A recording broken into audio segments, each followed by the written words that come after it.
You're with Julian on the Brown Note and a review of Wet Leg's eponymous debut album. So, one brilliant thing about Wet Leg, when I grew up listening to indie music sort of around the turn of the 90s, the British music press, the NME, Melody Maker, Sounds, were the best music press ever. They were awful, but they were wonderful. They put so much into their appreciation of music, slaughtering people and relentlessly building up the next big thing. And the American side of the alternative music scene used to turn its nose up a lot at the Brits because we were forever heralding the next big thing and it wouldn't amount to anything, and they'd just go all in all the time. And you don't get that. I mean, America's not really like that. Bands tend to build over very long periods of time. The UK is a bubble. So when I was growing up, chart music was still really important because there was one chart for all kinds of music, and from house music to rap music to techno, they all got near the top of the charts. Every kind of music that came through. And in the 90s, the start of the 90s, you had the charts were dominated by like indie music, trip hop, like Big Beat, the Chemical Brothers sort of arena, and the techno stuff like Underworld. Was there all kinds of alternative music made the charts all the time.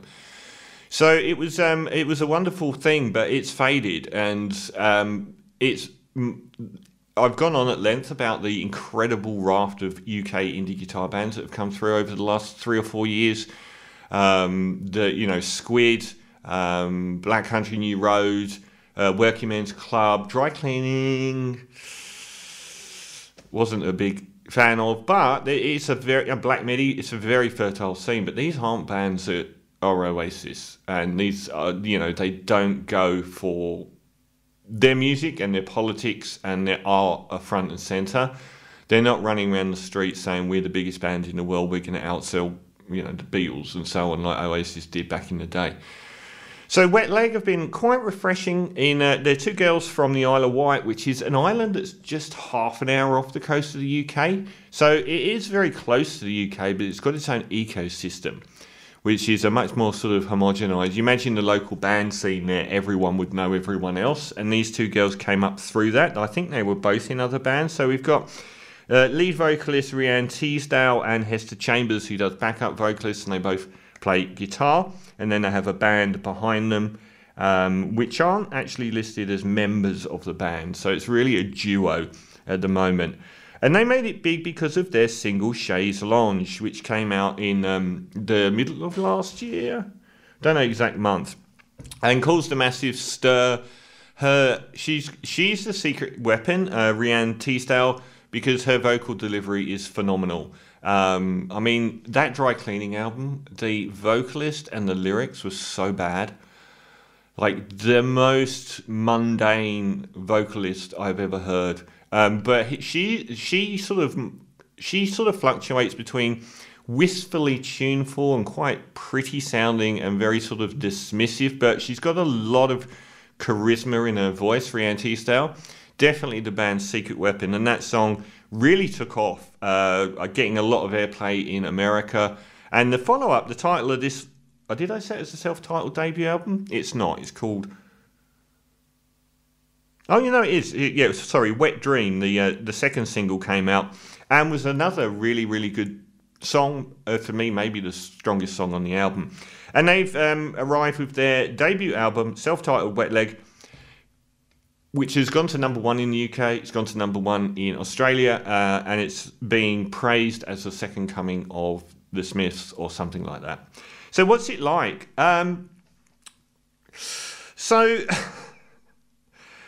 Yeah, I think people are going to have very strong opinions about this. I mean, it's not just... I mean, I don't care if someone's the next big thing. I don't care if they're not the next big thing. I will always call it as I see it. The opening run on the album, it really does show that with regards to the bass lines and the drums that sort of open every track, it is really like listening to that First Strokes album without the songwriting. If you had a snippet, you would just say, oh, that's a track off of that First Strokes album. It's so indebted to the Strokes. We get straight into some of the best songs on the album at the start. Chaise Lounge, again, It is known for its playful, slightly malevolent lyrics. I went to school and got the big D, and I don't know that those elements are enough to really make up a great song. It is certainly a very memorable song. It's a lot of fun, but would I say it was an outstanding song? Not really. Angelica, this is a band that are almost clinically made up of British indie influences, and one that comes up again and again is Elastica. On Angelica on track 3, without any of Justine Friedman, if that's her name, if I remember it, without any of her incredible sense of poise and style, and she used to deliver put downs that really carried weight. And it's got sort of like a driving Arctic Monkeys raucous rock sound to it. Still good. The rock begins to set in with track 4, Don't Want to Go Out. It's a lot of this album is very post-internet. It's like made up of buzzwords, social words that are in the public domain that are just sort of stitched together as slogans, which don't actually make up lyrics so much. Control, Alt, Delete. It's just like, well, okay. It's no song. It's got a bit of the verse of Paisley Park from Prince, which is about the only song part of that song. I thought the best track was Wet Leg. That not only made me think of Elastica, but it's also made me think of PJ Harvey. Again, these allusions that come up, the Strokes, Elastica, PJ Harvey, does sort of emphasize how much better those bands were. But that track, Wet Leg, and it's pretty amazing, licking the windscreen, dirtiness. Calling to mind the Divinals, the Australian I Touch Myself band. Great track. Then we get back into, so I think like the front fill of the album uses up virtually all of the great tracks, and then you get into a run of not so much. Convincing, track 6. This is also ran Britpop, like Sleeper, a band like that. Landfill Indie, even. Menswear, those kind of bands that were held. So when a scene rises, a lot of the mediocre stuff rises as well, and you'd never go back to any of that music, and that's what I felt. I thought the best song on the album, the best written song, I think the best track is Wet Dream, but I think the best written song is Loving You.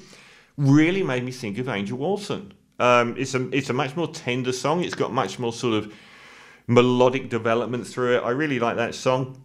And then we get into a run of pretty dire stuff. Not even average, but Your Mum, again. M-O-M, is... M-U-M, is, again, internet speak for the sake of it. It's a pretty bad song, and